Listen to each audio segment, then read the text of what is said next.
Yeah, well, we're called to order, and it's been a long time since I've actually chaired anything. So appreciate everybody's confidence, and I noticed that Mayor Callis is sitting as far away from me as he can today. But really do want to appreciate him. We'll come back to that in a bit.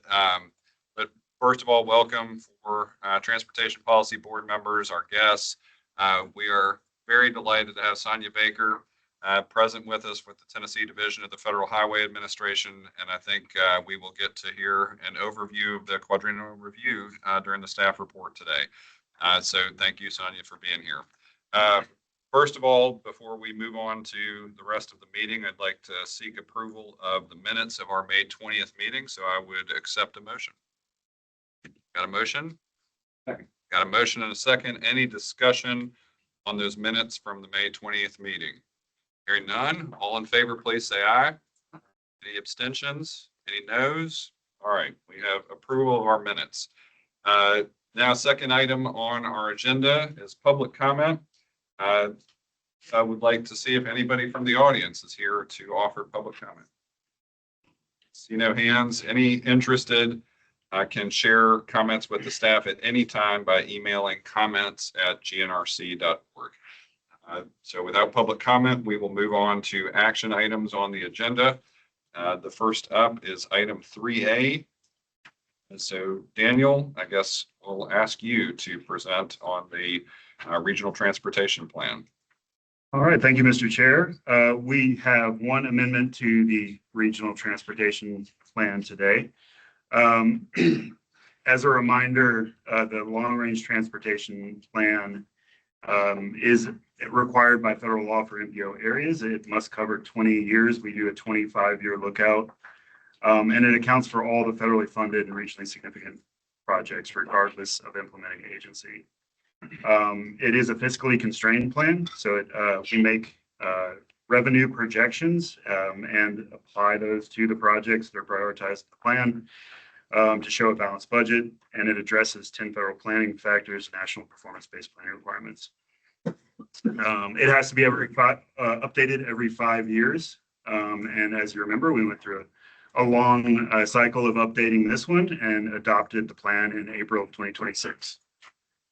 We have one amendment before you today to the plan. And this is the Red River Road Long Hollow Pipe widening in the city of Gallatin. This is widening SR 25, SR 174 from SR 109 to Broadway, from 35 lanes for distance 1.15 miles with new sidewalks and bike lanes. This plan was in the RTP as an illustrative project. We are proposing to amend this into the fiscally constrained 2040 horizon of the RTP. The reason for this is twofold. This was a pretty high scoring project, and it was inadvertently left off the fiscally constrained list. It should have gotten on there, but there was a clerical error that it did not make it.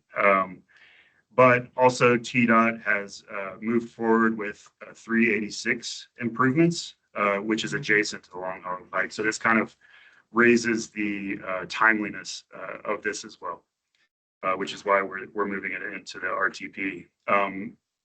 Connor will present on TIP amendments, but we do have a companion TIP amendment with this to program in some early phase funding to start the planning on this project. And then a final slide on the amendment schedule. We presented this to the TCC on July 1st for endorsement. We released it for 10-day public comment period on July 6th, and we are here today on July 15th for the adoption hearing. So with that, I will turn it back to you, Mr. Chair, if there are any questions. Thank you, Daniel. Questions for staff on this proposed amendment? All right. Seeing none, we will have a public hearing on this. So I will open the public hearing, and anybody who wishes to address the board regarding the proposed amendments, now is your chance. Seeing no one wishing to speak at public hearing, we'll close the public hearing. And I'm happy to entertain a motion to approve resolution TPB 2026-09. So moved, Mr. Got a motion? Second. And a second. All in favor, please say aye. Any opposed? Any abstentions? Motion carries. Resolution TPB 2026-09 is approved. Thank you. Moving on, we will go to item 3B and invite Connor Carroll to present the amendment to the Transportation Improvement Program. And I'll get us started here. Thank you, Mr. Chair. Matthew Cushing, Transportation Planning Manager. I'll be tag teaming with Connor to get to these amendments with you today. So I'll set some context on the tip before Connor will go into the details of those amendments. So as a reminder, I'm sure you've heard about the tip before, but it is our short range plan. So that the RTP we just talked about is that 25-year lookout. The tip is the 4-year lookout, and it formally programs funds to be drawn down by the TDOT local programs process. So it is the way that these projects move into actually accessing funds. And that tip needs to be consistent with the RTP. It is still fiscally constrained. So as a reminder, we did do a major update to the tip in November. That extended it from the 26 to 29 fiscal years. So before we had a 23 to 26 tip, we have adopted by the board at least the 26 through 29 period.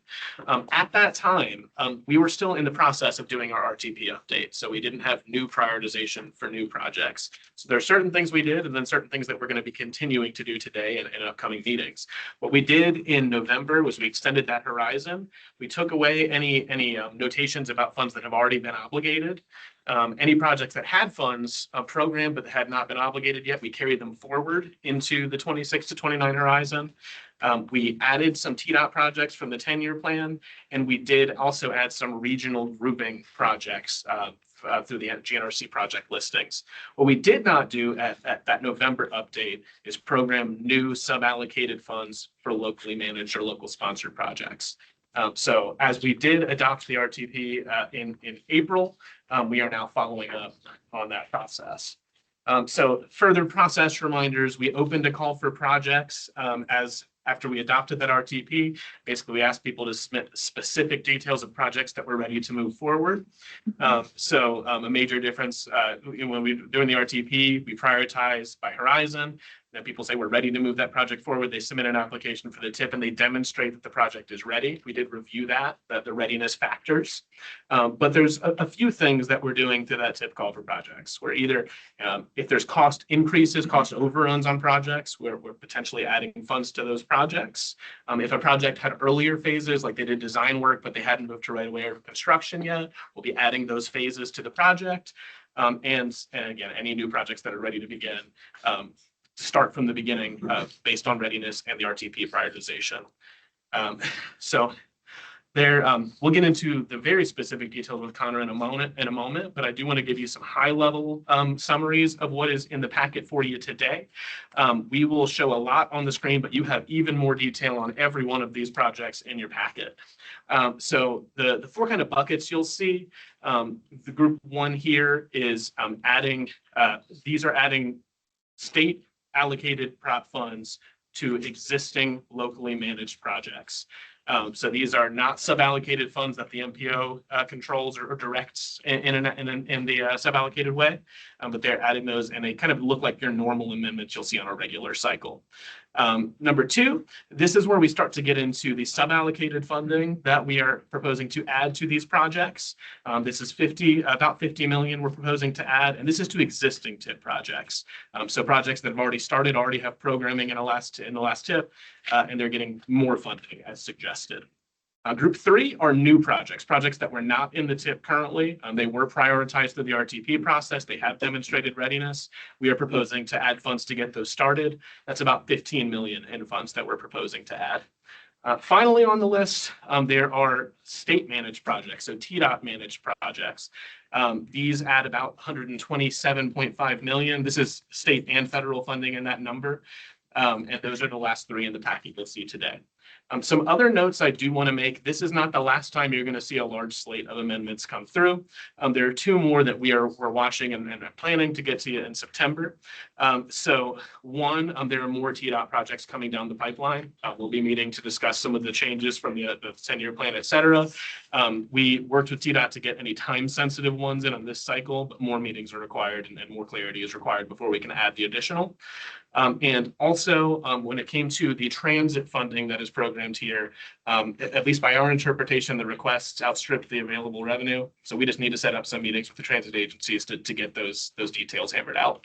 So that's to say those two groups will be coming to you in the future. They are not included today. That said, I'm going to hand it over to Connor to get into the specifics. Good morning to the chair and members of the board. This is a long list of amendments. There are 33 amendments in here. I will do my best to get through them expediently. The first category will be state awards. This set of amendments programs statewide pots of funds, statewide STBGL and CMAQ onto locally managed projects. First, City of Portland, Kirby Road and South Russell Street resurfacing. We will add $485,000 federally of STBGL. City of Portland 3R improvement grouping. We are removing $332,726 federal of STBGL. City of Lebanon ADA and pedestrian signal improvements at various locations. We're adding $80,000 of STBGL. City of Lebanon Intelligent Transportation System Phase 2. We will be adding $320,000 of federal STBGL and updating the total cost. The City of Mount Pleasant Downtown Revitalization. We are adding $238,000 federal of STBGL. The City of Laverne Advanced Traffic Management System. We are adding $118,400 in federal CMAQ funds awarded by the state. For WeGo RTA, bus purchase and replacement, we are adding $6 million of federal CMAQ funds. For WeGo RTA regional bus service operations, we're adding $5.6 million in federal CMAQ funds as well. WeGo MTA Southeast Transit Center, we are adding $3.2 million federal CMAQ funds. The next set of amendments will be onto existing projects. This set of amendment programs MPO suballocated funds onto existing projects. There are a few projects in here being added back into the TIP with local and state multimodal access grant funds as well. The City of Berry Hill, 8th Avenue, US 31 State Route 6 connectivity project, $2.1 million federal of STBGU is being added. For the City of Franklin, McEwen Drive widening Phase 4, we're adding $5.5 million in federal dollars of STBGU, updating the total cost and description as well. The City of Franklin, Columbia Avenue, State Route 6, US 31, South widening. We are adding $10.4 million in federal STBGU funds as well. The City of Goodlettsville, Main Street, US 41, Long Hollow Pike, State Route 174, Rivergate Pikeway. We are adding $8 million in federal STBGU, as well as updating the total cost and description. For the City of Hendersonville, Drakes Creek Road widening. We are adding $9.8 million federal of STBGU. As well for the City of Hendersonville, for New Shackle Island Road, State Route 258, at Old Drakes Creek Road intersection improvements, we're adding $2.2 million federal of STBGU. For Sumner County, ITS and signal improvements Phase 2, we're adding $116,000 in federal CRPU funds. The City of Mount Juliet, East Division Street widening, we're adding $11 million local funds and adding the project back to the TIP. The City of Mount Juliet, Pleasant Grove Road widening, we're adding $5 million funds locally and adding it back to the TIP. City of Mount Juliet, Beckwith Road widening, we are adding $6 million local and adding it back to the TIP. The City of Mount Juliet, Lebanon Road, State Route 24, widening from near Park Glen Drive to Terrace Hill Road, we are adding $12 million in federal STBGU. And finally, City of Mount Juliet, Lebanon Road, State Route 24, sidewalks Phase 3, we're adding $1.6 million in state multimodal access grant funds. The next category will be MPO awards to new starts. This set of amendments programs MPO suballocated funds onto projects from the RTP's fiscally constrained list. First, the City of Gallatin, which we just amended the RTP for this project. City of Gallatin, State Route 174, Long Hollow / Red River widening. We're adding $1.6 million federal dollars of STBGU. The City of Hendersonville, Center Point Road widening Phase 1. We're adding $360,000 federal of STBGU.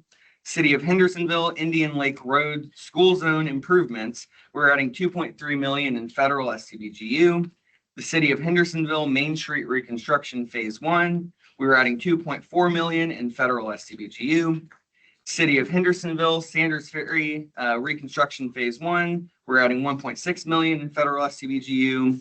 City of Hendersonville, Saundersville Road widening phase 1, we're adding 856,000 of federal STBGU.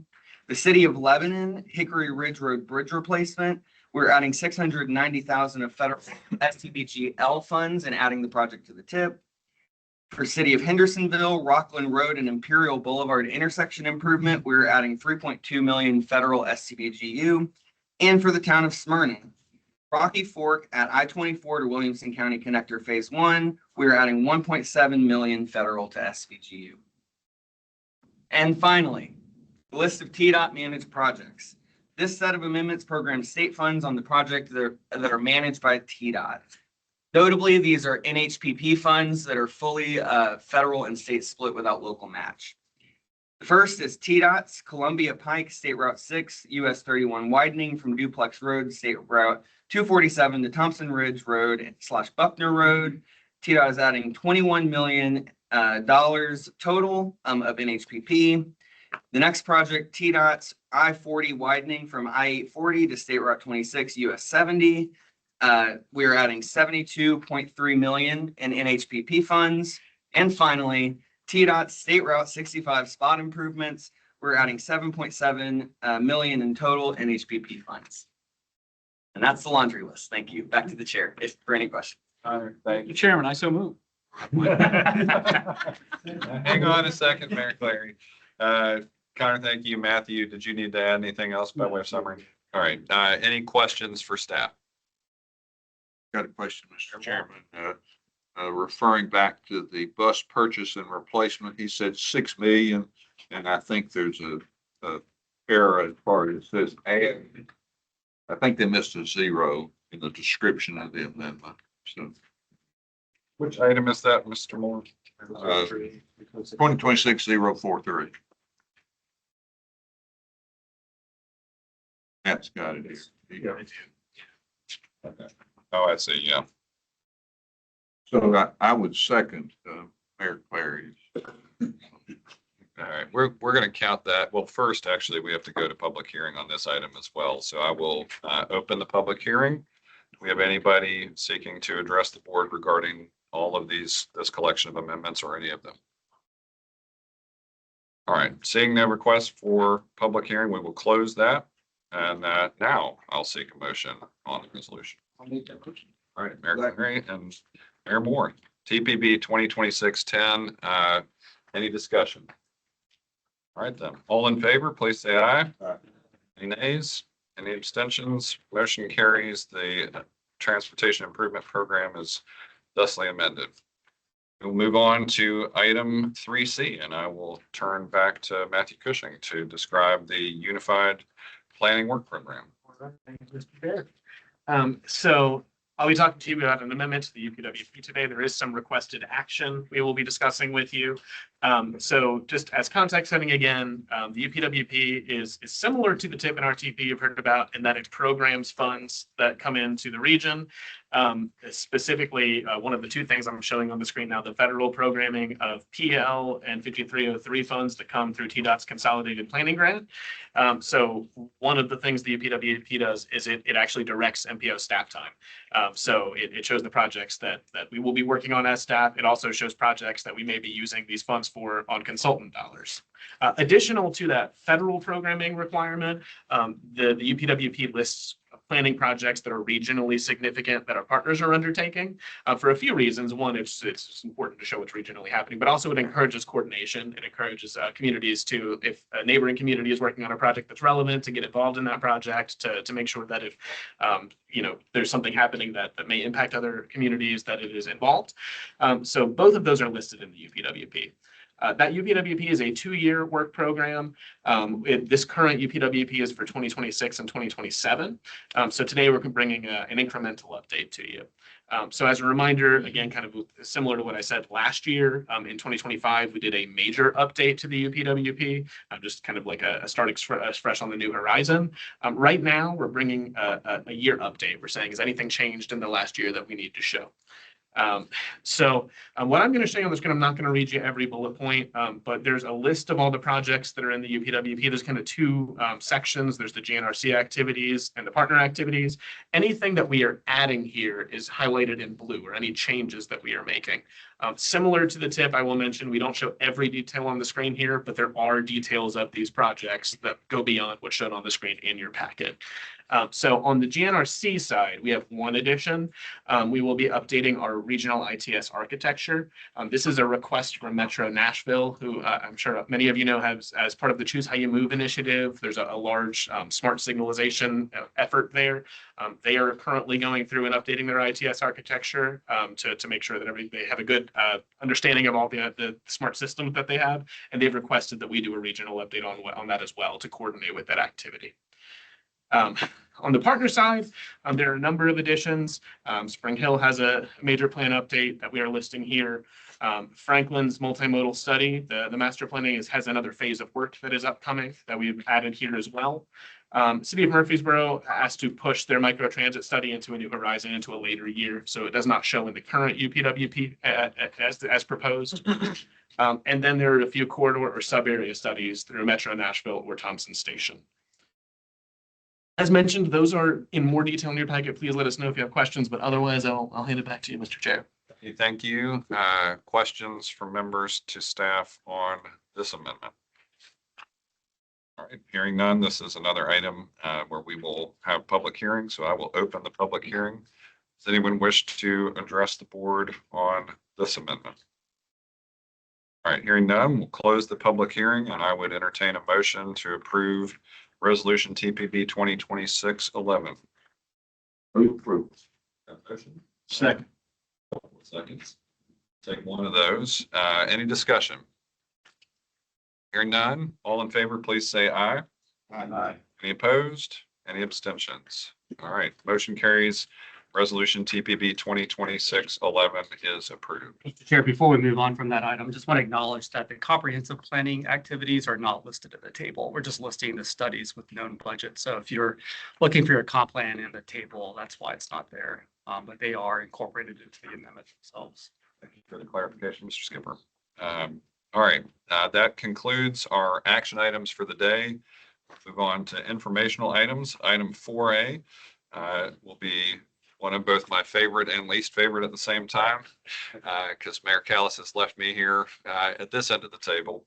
I'll just say before I hand it over to Mr. Skipper and staff, Mayor Callis, thank you for your leadership here. I think as I take the chair, you have navigated us through some of the most complex parts of how we arrive at this moment as a board. And I'm grateful to you both for your leadership as mayor, but also for your leadership for chairing this board. I'm grateful to have the opportunity to serve with Mayor Fitterer as a chair and vice chair, but thank you for, on behalf of the entire region and how we think about transportation, for what you've done in your role as chair. And I will do my very best to uphold the service to this group and to our region through Transportation Matters on behalf of GNRC. So with that, Michael, I think you've got something shiny. Yeah, thank you, Mr. Chair. We do have something for Mayor Callis to take home with him, either back to the office or back to his house to commemorate his time as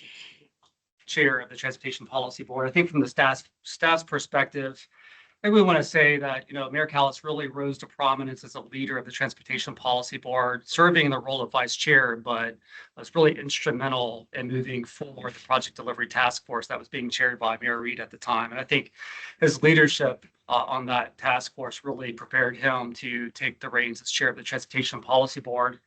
In a way, I think no other chair really has before. We've had a lot of great chairs of the policy board. Mayor Callis, more than any of them, really paid attention to very specific details across the region. And we really appreciate that as staff, getting, those direct, tough questions in between meetings, at meetings, just to make sure all the I's were dotted and the T's were crossed. And I also want to acknowledge his leadership in establishing, as a result of the Project Delivery Task Force, there was a recommendation to create an ongoing standing programming review committee to make sure we're all accountable to each other for the obligation of federal dollars that were made available for transportation improvements across our region. And And that's at his insistence that we focus on project delivery, which I think you'll probably want to see that group reconvene as we get through these big packages of tip amendments and make the tip whole. But Mayor Callis, we really appreciate everything you've done in partnership with the staff and your leadership amongst the members of the board. So thank you for that. Thank you.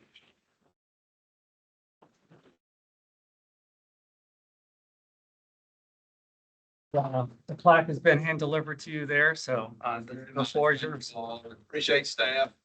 You guys do a great job always helping us out. And thank you all those part of this. Thank you, T-Dot, always a great partner and working through projects. And the best thing you can ever do is be a part of this back row. They're very humbling. Make sure you stay grounded. So if you've never sat with these guys, maybe it'll be a good opportunity. Yeah.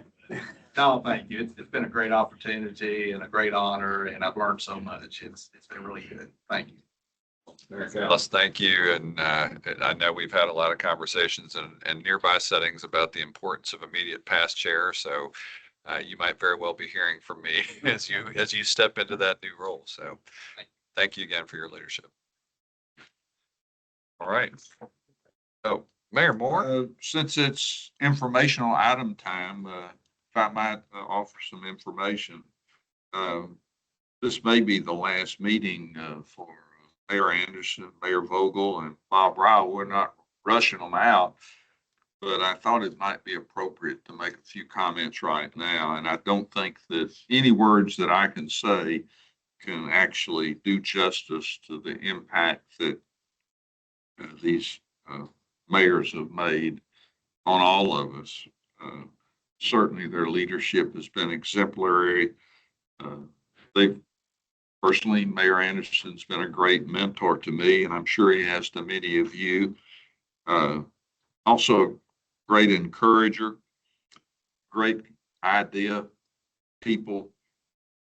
But I think the main thing is they've set the bar so high as far as public service, we can all take a lesson from it and try to achieve that same level or greater as we continue to serve. So I would recommend at this time that we give a rousing round of applause for their service for so many years, at least as many seconds as the years they've served.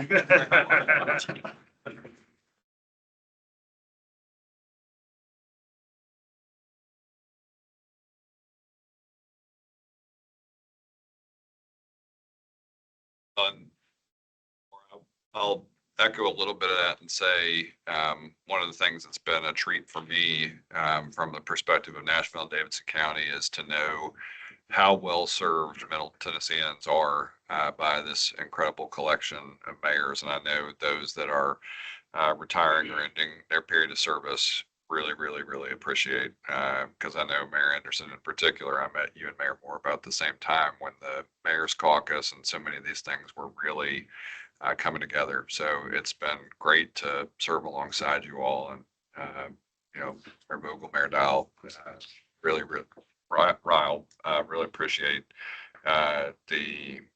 just that level of leadership and collaboration that happens around this table and so many others. So thank you for that recognition. Any other items on informational? Okay, well, we move on to item 5 on the agenda, which is regular reports. T-Dot, have you all figured out who among you? Yes. Rock, scissors, paper, Okay, yeah. I lost. So I will go. I have a couple things that I wanted to bring up. One was the progress of these 2 Pell studies that are in Middle Tennessee, I-65 and the Inner Loop. We currently have a few documents at Federal Highway for review. These are for coordination activities, framework and methodology, purpose and need, and alternative screening methodology. We also have a technical working group for both of these. The first one is for the Inner Loop Working Group, which is actually this Friday at the Region 3 Auditorium from 9 to 10:30. Invitations were sent on June 29th via SurveyMonkey, and RSVP link was included in that. Also with the Inner Loop, we have 2 public meetings set for next week, Monday and Tuesday. Mondays is from 5 to 7 at Tennessee State University, Tuesday is from 5 to 7 also at Trevecca Nazarene. So if you can attend those, that would be great. For I-65, our technical working group is scheduled for August 11th from 9 to 10:30 at the Tennessee Tower North Conference Room. Public meetings for those are August 13th at the in Murray County Spring Hill Event Center. 17th of August is at the Woodmont Hills Church in Davidson County, and the 18th at the Williamson County Enrichment Center. So all of those are on our project website. So I know I spewed out a lot of dates and times, but you can get, if you are interested in attending any of those, go to our Pell websites for that. Any questions on the Pell side of things?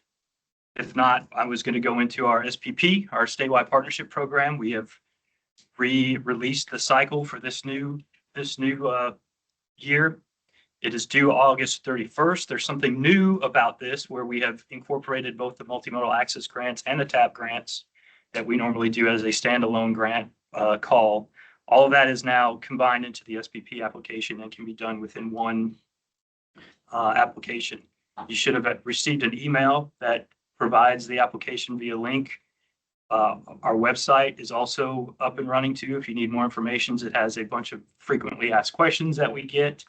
If you Google T.SPP, it should be the first thing that pops up on there if you have any need to look at that. But if you have any other questions or need further information, we're happy to discuss that at any point. But I think that's it for us. Thank you.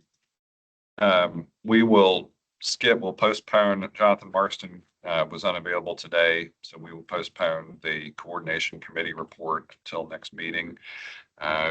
For chair's report, again, I'll just come back to Mayor Callis. Thank you for not leaving me anything particularly controversial or complicated for my first meeting chairing. But grateful to all the members who continue to show up and do this work. And again, grateful for our outgoing chair's service, leadership, model, and we'll try to continue that, work very closely with staff to do so. So Skipper, thank you for the staff support you've offered through this process with you and your team. And I will hand it to you for a staff report.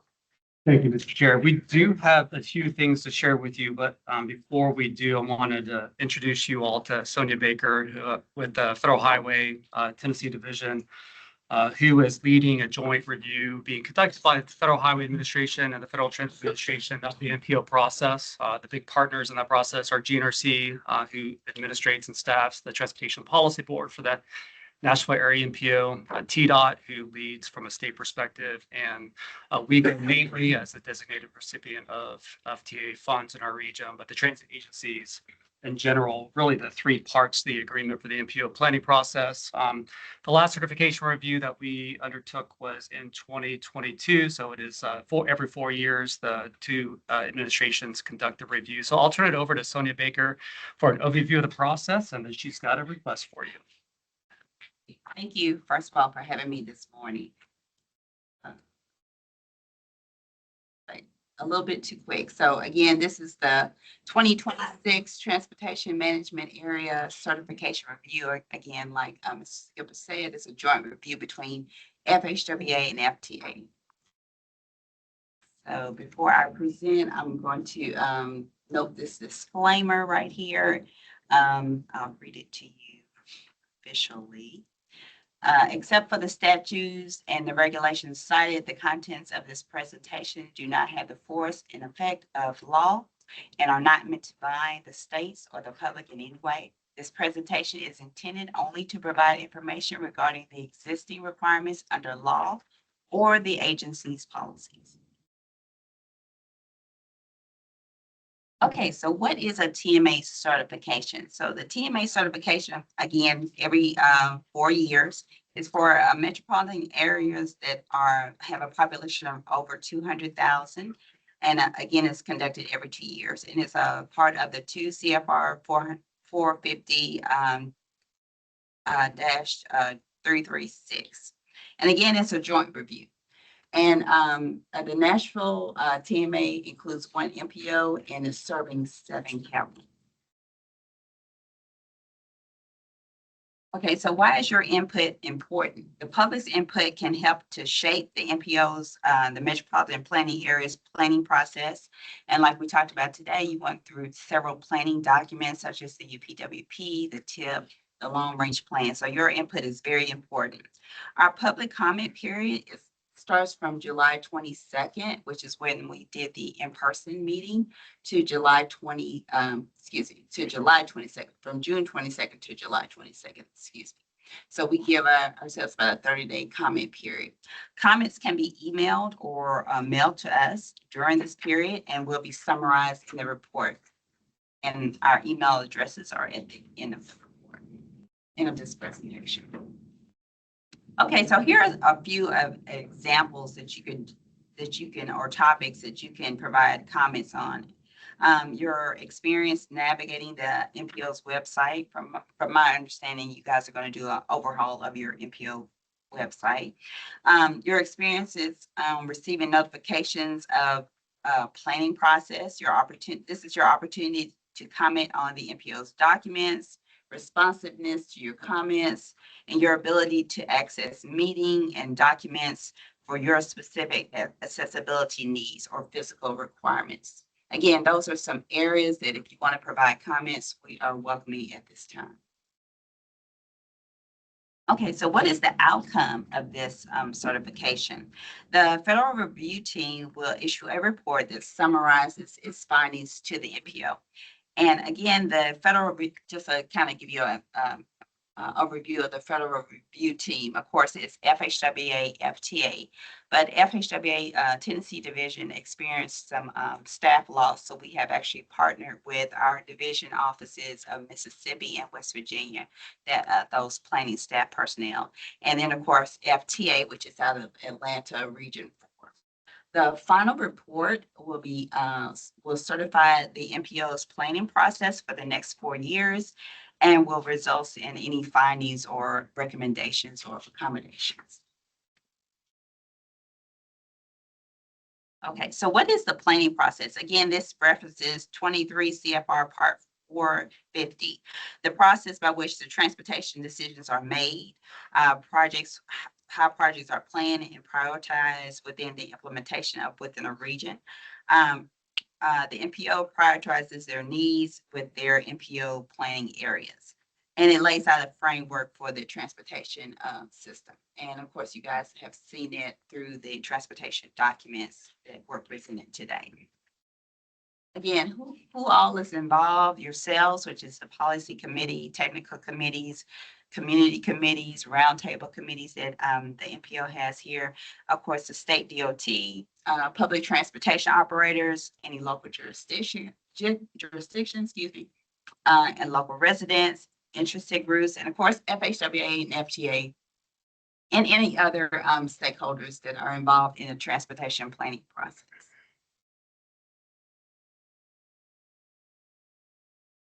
And again, so what are the planning products? Again, we talked about this today, UPWP, and they did an excellent job explaining this to you guys. I know you guys do this all the time.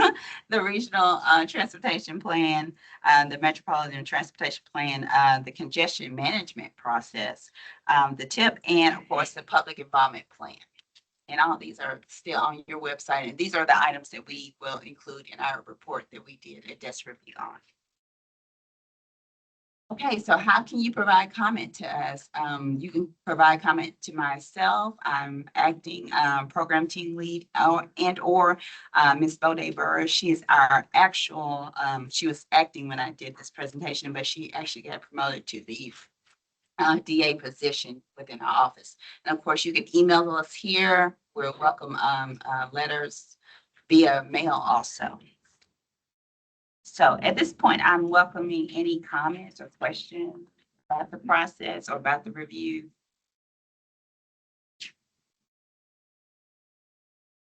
Comments, questions for Sonia?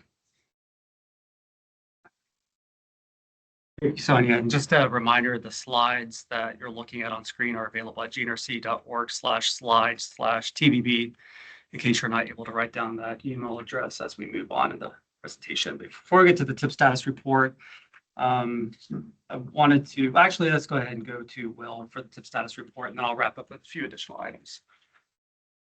Hello, this is my first time presenting to you guys. I'm Will, I'm the safety planning coordinator. So this is looking at the 4-year tip progress. So at the end of the first fiscal year, you'll see, we're aiming for 25%.